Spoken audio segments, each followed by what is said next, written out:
Livro 15. Atena convoca Telêmaco de volta da Lacedemônia. Ele encontra Teoclímeno em Pilos e o traz a Ítaca. Ao desembarcar, vai à cabana de Eumeu. Mas Atena foi à bela cidade da Lacedemônia dizer ao filho de Ulisses que devia voltar de imediato. Encontrou a ele e a Pisístrato dormindo no pátio dianteiro da casa de Menelau. Pisístrato estava profundamente adormecido, mas Telêmaco não conseguia descansar a noite toda, pensando em seu infeliz pai. Então Atena se aproximou dele e disse: Telêmaco, não deverias permanecer tão longe de casa por mais tempo, nem deixar tua propriedade com gente tão perigosa em tua casa. Hão de devorar tudo o que tens entre eles, e terás feito uma missão de tolo. Pede a Menelau que te envie para casa de imediato se desejas encontrar tua excelente mãe ainda lá quando voltares. Seu pai e irmãos já aí estão instando a se casar com Eurímaco, que lhe deu mais do que qualquer um dos outros, e tem aumentado grandemente seus presentes de casamento. Espero que nada valioso tenha sido tirado da casa apesar de ti. Mas sabes como são as mulheres, sempre querem fazer o melhor que podem pelo homem que se casa com elas, e nunca dão mais um pensamento aos filhos de seu primeiro marido, nem tampouco a seu pai quando está morto e terminado. Vai para casa, portanto, e põe tudo a cargo da mais respeitável criada que tiveres, até que aprover ao céu te enviar uma esposa tua própria. Deixa-me te contar também de outro assunto ao qual é melhor atenderes. Os principais homens entre os pretendentes estão à espreita de ti no estreito entre Ítaca e Samos, e pretendem te matar antes que possas chegar em casa. Não creio muito que hão de ter sucesso. É mais provável que alguns daqueles que agora devoram tua propriedade hão eles mesmos de encontrar sepultura. Navega noite e dia, e mantém teu navio bem afastado das ilhas. O Deus que vigia sobre ti e te protege há de te enviar um vento favorável. Assim que chegares a Ítaca, envia teu navio e homens para a cidade. Mas tu mesmo vai direto ao porqueiro que está a cargo de teus porcos. É bem disposto para contigo, fica com ele. Portanto, pela noite, então envia o Penélope para lhe dizer que voltaste em segurança de Pilos. Então voltou ao Olimpo, mas Telêmaco cutucou Pisístrato com o calcanhar para acordá-lo.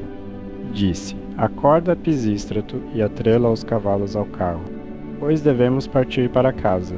Mas Pisístrato disse: Não importa quanta pressa tenhamos, não podemos conduzir no escuro. Logo será manhã. Espera até que Menelau tenha trazido seus presentes e os posto no carro para nós, e deixa-o se despedir de nós do modo usual. Enquanto vive, um convidado nunca deve esquecer um anfitrião que lhe mostrou bondade. Enquanto falava, o dia começou a raiar, e Menelau, que já se levantara, deixando Helena na cama, veio em direção a eles. Quando Telêmaco viu, vestiu sua túnica o mais depressa que pôde, lançou um grande manto sobre os ombros e saiu ao seu encontro. Menelau, disse ele, deixa-me voltar agora a meu próprio país, pois quero chegar em casa. E Menelau respondeu: Telêmaco, se insistes em ir, não hei de te deter. Não gosto de ver um anfitrião nem demasiado afeiçoado a seu convidado, nem demasiado rude com ele. A moderação é melhor em todas as coisas. Não deixar um homem ir quando quer fazê-lo é tão mal quanto lhe dizer para ir quando gostaria de ficar. Deve-se tratar bem um convidado enquanto estiver na casa e apressá-lo quando quiser deixá-la. Espera, então, até que eu possa pôr teus belos presentes em teu carro, até que os tenhas visto tu mesmo. Direi às mulheres que preparem um jantar suficiente para ti do que houver na casa. Será ao mesmo tempo mais correto e mais barato para te conseguires ter jantar antes de partir numa viagem tão longa. Se além disso tens vontade de fazer uma excursão pela Hélade ou pelo Peloponeso, atrelarei meus cavalos e te conduzirei eu mesmo por todas as nossas principais cidades. Ninguém nos enviará embora de mãos vazias. Todos nos darão algo, um trípode de bronze, um par de mulas ou uma taça de ouro. Menelau, replicou Telêmaco, quero voltar para casa de imediato, pois quando parti deixei minha propriedade sem proteção, e temo que ao procurar por meu pai eu mesmo venha à ruína, ou descubra que algo valioso foi roubado durante minha ausência. Quando Menelau ouviu isso, de imediato disse a sua esposa e criados que preparassem um jantar suficiente do que houvesse na casa. Neste momento Eteoneu se juntou a ele, pois vivia perto e acabara de se levantar. Então Menelau lhe disse que acendesse o fogo e cozinhasse alguma carne, o que de imediato fez. Então Menelau desceu a seu fragrante depósito. Não sozinho, mas Helena foi também com Megapentes. Quando alcançou o lugar onde os tesouros de sua casa eram guardados, escolheu uma taça dupla e disse a seu filho Megapentes que trouxesse também uma tigela de mistura de prata. Enquanto isso, Helena foi ao baú onde guardava os adoráveis vestidos que fizera com suas próprias mãos, e tirou um que era o maior e mais lindamente enriquecido com bordado. Brilhava como uma estrela, e jazia bem no fundo do baú. Então todos voltaram através da casa de novo até chegarem a Telêmaco. E Menelau disse: Telêmaco, que Zeus, poderoso esposo de Hera, te leve em segurança para casa segundo o teu desejo. Hei de agora te presentear com a mais fina e preciosa peça de baixela em toda a minha casa. É uma tigela de mistura de prata pura, exceto a borda, que é embutida de ouro e é obra de Hefesto. Fidimo, rei dos Sidônios, me deu de presente no curso de uma visita que lhe fiz enquanto estava em minha viagem de volta para casa. Gostaria de a dar a ti. Com essas palavras pôs a taça dupla nas mãos de Telêmaco, enquanto Megapentes trazia a bela tigela de mistura e a punha diante dele. Perto ficava a adorável Helena com o manto pronto na mão.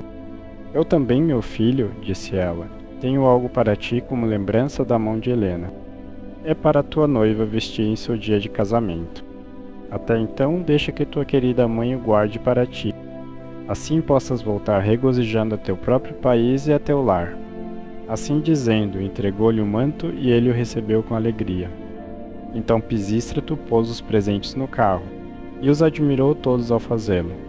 Logo Menelau levou Telêmaco e Pisístrato para dentro da casa, e ambos se sentaram à mesa.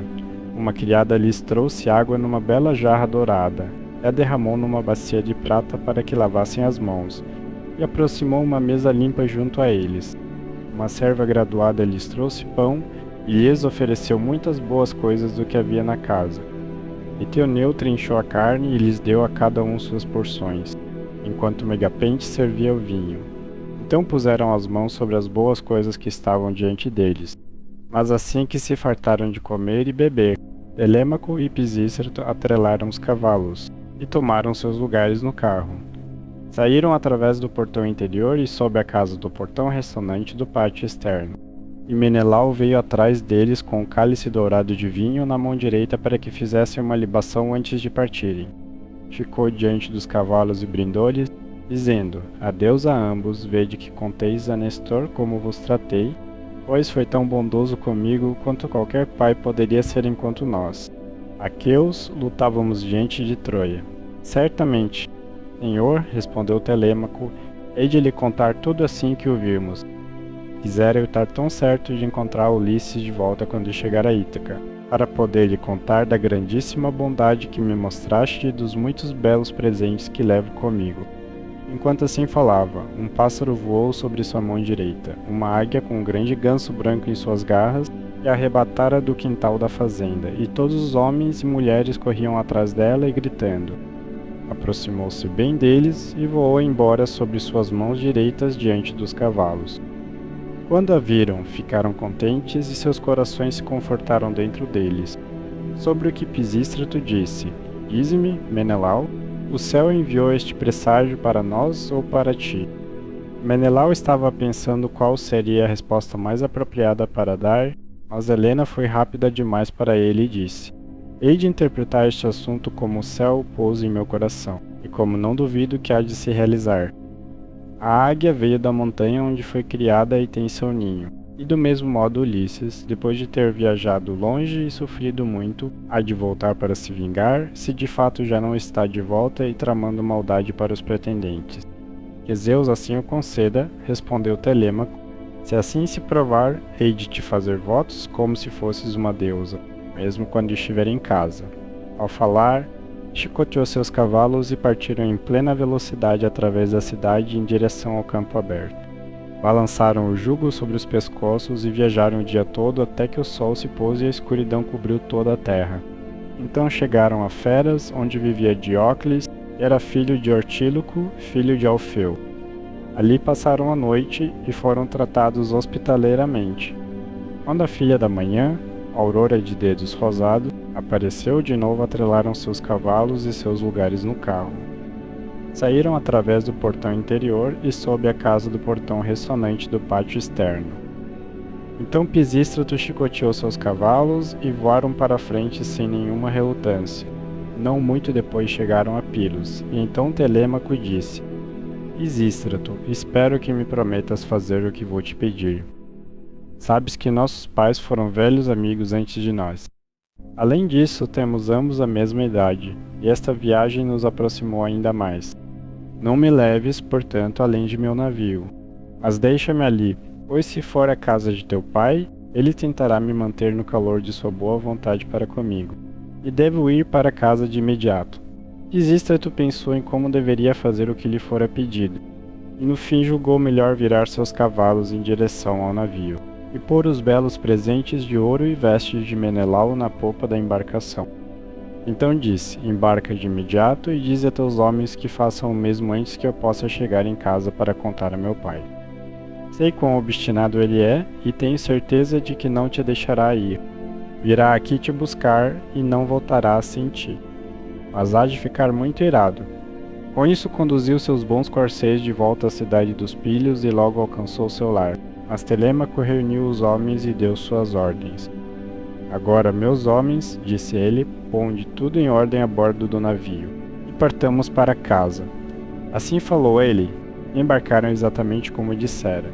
Mas enquanto Telêmaco estava assim ocupado, orando também e sacrificando a Atena na polpa do navio, veio até ele um homem de país distante, um vidente, que fugia de Argos por ter matado um homem.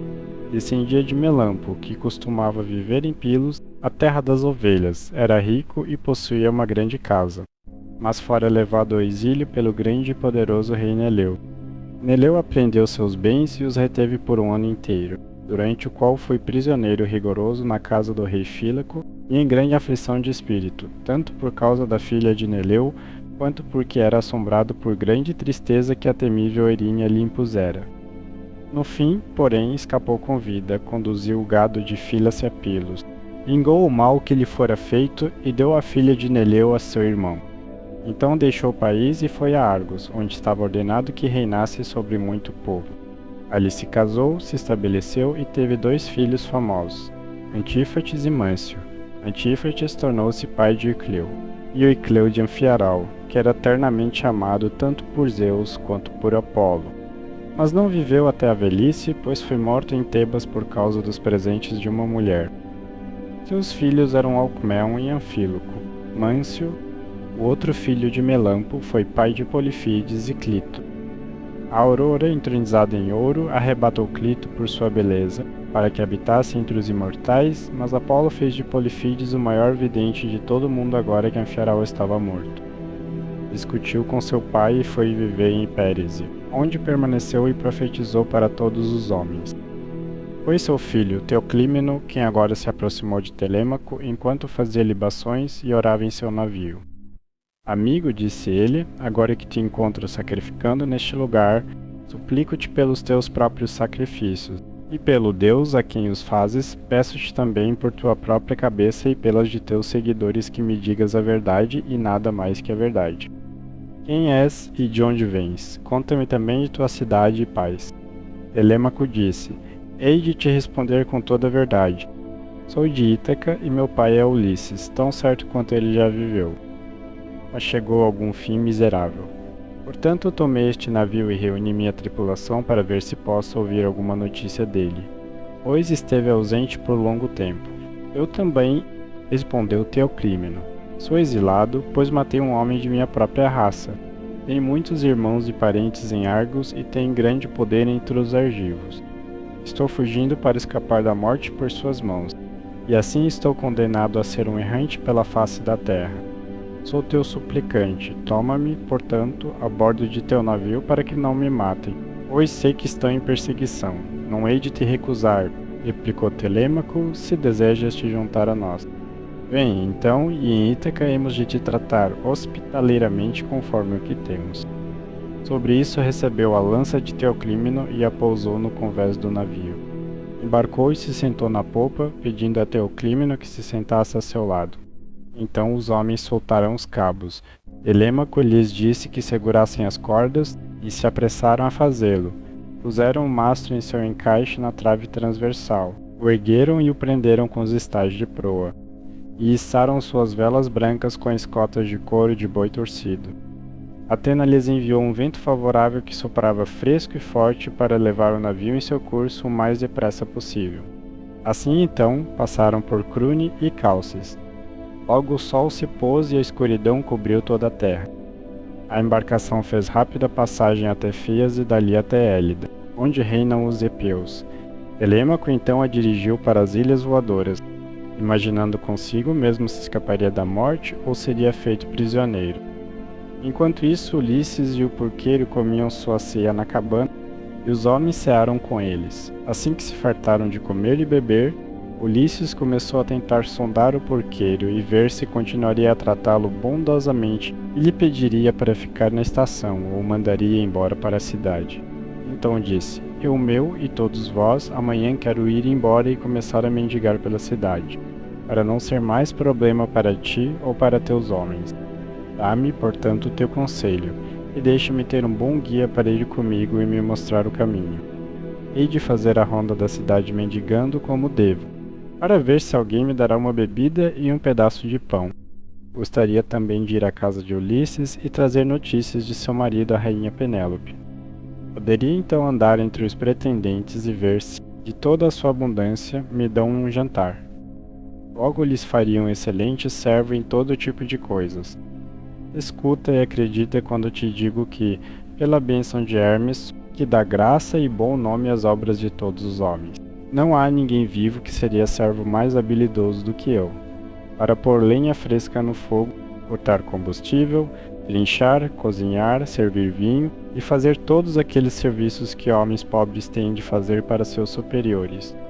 O porqueiro ficou muito perturbado ao ouvir isso. Que os céus me ajudem, exclamou ele, o que pode ter posto tal noção em tua cabeça. Se te aproximares dos pretendentes, hás de ser desfeito com certeza, pois seu orgulho e insolência alcançam os próprios céus. Nunca pensariam em tomar um homem como tu por servo. Seus servos são todos jovens, bem vestidos, usando bons mantos e túnicas, com rostos de boa aparência e o cabelo sempre arrumado. As mesas são mantidas bem limpas e carregadas de pão, carne e vinho. Fica onde estás, então, não atrapalhes ninguém. Não me importa que estejas aqui, nem tampouco nenhum dos outros, e quando Telêmaco voltar para casa, há de te dar uma túnica e manto e te enviará para onde quer que queiras ir. Ulisses respondeu: Espero que sejas tão querido aos deuses quanto és para mim, por me teres salvado de andar por aí e me meter em problemas. Não há nada pior do que estar sempre vagando. Ainda assim, quando os homens já caíram baixo no mundo, hão de passar por muito em nome de seus miseráveis estômagos. Já que, porém, insistes que eu fique aqui e aguarde o retorno de Telêmaco, conta-me sobre a mãe de Ulisses e seu pai, a quem deixou no limiar da velhice quando partiu para Troia. Ainda vivem ou já estão mortos e na casa de Hades. Hei de te contar tudo sobre eles, replicou o meu. Laertes ainda vive e ora ao céu que o deixe partir pacificamente em sua própria casa, pois está terrivelmente aflito pela ausência de seu filho, e também pela morte de sua esposa, que o afligiu grandemente e o envelheceu mais do que qualquer outra coisa. Ela chegou a um fim infeliz por tristeza por seu filho, e nenhum amigo ou vizinho que tenha me tratado bondosamente chegue a fim tal como o dela. Enquanto ainda vivia, embora estivesse sempre se afligindo, eu costumava gostar de vê-la e lhe perguntar como estava, pois me criou junto com sua filha Quetímene, a mais nova de seus filhos. Éramos menino e menina juntos, e ela fazia pouca diferença entre nós. Quando, porém, ambos crescemos, enviaram Quetímene para Samé e receberam esplêndido dote por ela. Quanto a mim, minha senhora me deu uma boa túnica e manto com um par de sandálias para os pés, e me enviou para o campo, mas era tão afeiçoada a mim quanto sempre fora. Isto está tudo terminado agora, ainda assim, aprove ao céu fazer prosperar meu trabalho na situação em que agora estou. Tenho bastante para comer e beber e posso encontrar algo para qualquer estrangeiro respeitável que aqui vier. Mas não há como conseguir uma palavra ou ato bondoso de minha senhora. pois a casa caiu nas mãos de gente perversa. Servos às vezes querem ver sua senhora e ter uma conversa com ela. Gostam de ter algo para comer e beber na casa, e algo também para levar de volta consigo para o campo. Isso é o que mantém os servos de bom humor. Ulisses respondeu: Então deves ter sido um sujeitinho muito pequeno, e meu quando foste levado tão longe de teu lar e paz. Dize-me, e dize-me verdadeiramente, foi a cidade em que teu pai e mãe viviam saqueada e pilhada, ou alguns inimigos se levaram embora quando estava sozinho, cuidando de ovelhas ou gado. Te embarcaram para cá e te venderam pelo que quer que teu senhor lhes desse. Estrangeiro, replicou Eumeu, quanto à tua pergunta. Fica sentado quieto, põe-te confortável, bebe teu vinho e escuta-me. As noites agora estão em seu máximo comprimento. Há bastante tempo, tanto para dormir quanto para ficar acordado conversando juntos. Não deverias ir para a cama até a hora de dormir. Dormir demais é tão mal quanto dormir de menos. Se algum dos outros deseja ir para a cama, que nos deixe e o faça. Pode então levar os porcos de meu senhor para fora quando tiver terminado o café da manhã pela manhã. Nós dois ficaremos aqui comendo e bebendo na cabana e contando um a outro histórias sobre nossos infortúnios. Pois quando um homem sofreu muito e foi maltratado no mundo, tem prazer em relembrar a memória de tristezas há muito passadas. Quanto à tua pergunta, então, meu relato é o seguinte. Podes ter ouvido falar de uma ilha chamada Cira, que fica acima de Ortígia, onde a terra começa a se voltar e olhar em outra direção. Não é muito densamente povoada, mas o solo é bom, com muita pastagem própria para gado e ovelhas, e abunda em vinho e trigo. A escassez nunca chega ali, nem o povo é afligido por doença alguma. Mas quando envelhecem, Apolo vem com Ártemis e os mata com suas flechas indolores. Contém 2 comunidades e todo o país é dividido entre estas 2. Meu pai Quetésio, filho de Ômeno, homem comparável aos deuses, reinava sobre ambas. Ora, a este lugar vieram os astutos negociantes da Fenícia, pois os fenícios são grandes marinheiros num navio que tinham carregado com bugigangas de toda espécie. Havia por acaso uma mulher fenícia na casa de meu pai, muito alta e formosa, e excelente criada. Estes patifes a apanharam certo dia enquanto lavava perto de seu navio. A seduziram e a persuadiram de modos que nenhuma mulher pode resistir, não importa quão boa seja por natureza. O homem que a seduzira lhe perguntou quem era e de onde vinha. Sobre isso ela lhe disse o nome de seu pai. Venho de Sidom, disse ela, e sou filha de Aribas, homem nadando em riqueza. Um dia, enquanto eu vinha para a cidade vinda do campo, alguns piratas táfios me apanharam e me trouxeram para cá através do mar, onde me venderam ao homem que possui esta casa, e ele lhes deu seu preço por mim. O homem que a seduzira então disse: Gostarias de vir conosco ver a casa de teus pais e teus próprios pais. Ambos estão vivos e dizem estar bem de vida. Farei isso com prazer, respondeu ela, se vós, homens, primeiro me jurardes solene juramento de que não me fareis mal algum pelo caminho. Todos juraram como ela lhes disse, e quando completaram seu juramento, a mulher disse: Silêncio, e se algum de vossos homens me encontrar na rua ou no poço, não o deixeis falar comigo, por medo de que alguém vá contar a meu senhor, caso em que suspeitaria de algo. Ele me poria na prisão, e vos mandaria assassinar a todos. Guardai, portanto, o segredo entre vós. Comprai vossa mercadoria o mais depressa que puderdes. E me enviai palavra quando tiverdes terminado de carregar.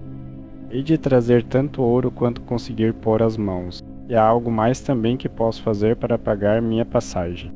Sou ama do filho do bom homem da casa, um engraçado rapazinho apenas capaz de correr por aí. Hei de carregá-lo embora em vosso navio. Ganhareis muito dinheiro por ele se o levardes e o venderdes em terras estrangeiras. Sobre isso voltou para casa. Os fenícios ficaram um ano inteiro até terem carregado seu navio com muita mercadoria preciosa. E então, quando conseguiram carga suficiente, mandaram avisar a mulher. Seu mensageiro, um sujeito muito astuto, veio à casa de meu pai trazendo um colar de ouro com contas de âmbar enfiadas nele, enquanto minha mãe e as criadas o tinham nas mãos admirando e regateando por ele. Fez um sinal quieto para a mulher e então voltou para o navio, sobre o que ela me tomou pela mão e me conduziu para fora da casa. Na parte dianteira da casa viu as mesas postas com as taças dos convidados que tinham festejado com meu pai, por estarem em atendimento a ele. Estes já tinham todos ido a uma reunião da Assembleia Pública. Então ela agarrou 3 taças e as carregou embora no seio de seu vestido, enquanto eu a seguia, pois não sabia melhor. O sol já se pusera, e a escuridão cobria toda a terra. Então nos apressamos o quanto pudemos até alcançarmos o porto, onde o navio fenício estava ancorado. Quando embarcaram, navegaram seu caminho sobre o mar, nos levando com eles, e Zeus então lhes enviou um vento favorável. 6 dias navegamos tanto de noite quanto de dia. Mas no 7º dia Ártemis golpeou a mulher, e ela caiu pesadamente no porão do navio, como se fosse uma gaivota pousando na água. Então a atiraram ao mar para as focas e os peixes, e fiquei todo triste e sozinho. Logo os ventos e as ondas levaram o navio a Ítaca, onde Laertes deu vários de seus bens por mim. E assim foi que cheguei a pôr os olhos neste país. Ulisses respondeu: Eu ouvi a história de teus infortúnios com mais vivo interesse e pena, mas Deus te deu tanto o bem quanto o mal. Pois apesar de tudo tens um bom Senhor, que garante que sempre tenhas o bastante para comer e beber, e levas boa vida, ao passo que ainda estou andando por aí, mendigando meu caminho de cidade em cidade. Assim conversaram, e tiveram apenas muito pouco tempo restante para dormir, pois logo amanheceria. Enquanto isso, Telêmaco e sua tripulação se aproximavam da terra, então soltaram as velas, baixaram o mastro e remaram o navio para dentro do porto. Lançaram suas pedras de amarração e prenderam os cabos. Então saíram para a praia, misturaram seu vinho e prepararam o jantar. Assim que se fartaram de comer e beber, Telêmaco disse: Levai o navio até a cidade, mas deixai-me aqui, pois quero cuidar dos pastores numa de minhas fazendas. À noite, quando tiver visto tudo o que quero, descerei à cidade, e amanhã de manhã, em troca de vosso trabalho, hei de vos dar a todos um bom jantar com carne e vinho. Então Teoclímeno disse: E o que, meu querido jovem amigo, há de ser de mim, a que casa entre todos os teus principais homens, devo me dirigir, ou devo ir direto à tua própria casa e à tua mãe? Em qualquer outra ocasião, replicou Telêmaco, eu te teria pedido que fosse a minha própria casa, pois não encontrarias falta de hospitalidade. No momento presente, porém, não estarias confortável ali, pois estarei ausente e minha mãe não te verá. Não se mostra frequentemente nem mesmo aos pretendentes, mas se senta a seu te tecendo num aposento superior. Longe deles, mas posso te indicar um homem à casa de quem podes ir, refiro-me a Eurímaco, filho de Pólibo, que é tido na mais alta estima por todos em Ítaca. É de longe o melhor homem e o mais persistente pretendente, de todos os que cortejam minha mãe e tentam tomar o lugar de Ulisses. Zeus, porém, no céu, sozinho sabe se hão de ou não chegar a mau fim antes que o casamento se realize. Enquanto assim falava, um pássaro voou por sua mão direita, um falcão, mensageiro de Apolo, segurava uma pomba em suas garras, e as penas, ao arrancá-las, caíram ao chão bem no meio do caminho entre Telêmaco e o navio. Sobre isso, Teoclímeno o chamou à parte e o segurou pela mão. Telêmaco, disse ele, aquele pássaro não voou por tua mão direita sem ter sido enviado ali por algum deus. Assim que o vi, soube que era presságio, significa que has de permanecer poderoso e que não haverá casa em Ítaca mais real do que a tua própria. Quisera que assim se provasse, respondeu Telêmaco. Se assim for, hei de te mostrar tanta boa vontade e te dar tantos presentes que todos os que te encontrarem hão de te felicitar. Então disse a seu amigo Pireu: Pireu, filho de Clício, mostraste ao longo de todo mais disposto a me servir de todos os que me acompanharam a Pilos. Gostaria que levasses este estrangeiro à tua própria casa e o hospedasses hospitaleiramente até que eu possa vir buscá-lo. E Pireu respondeu: Telêmaco, podes ficar ausente quanto tempo quiseres, mas hei de cuidar dele por ti, e não há de faltar hospitalidade alguma. Ao falar, embarcou e disse aos outros que fizessem o mesmo e soltassem os cabos, então tomaram seus lugares no navio. Mas Telêmaco calçou suas sandálias e tomou uma longa e valente lança com ponta de bronze afiado do convés do navio. Então soltaram os cabos e empurraram o navio para longe da terra, e seguiram em direção à cidade, como lhes fora dito fazer. Enquanto Telêmaco caminhava a passos largos o mais depressa que podia, até alcançar a propriedade onde seus incontáveis rebanhos de porcos se alimentavam, e onde vivia o excelente porqueiro, que era servo tão devotado a seu senhor. E assim termina mais um capítulo dessa história. Para acompanhar a sequência completa, é só conferir a playlist aqui na descrição. Se inscreve, ativa o sininho e te vejo no próximo capítulo.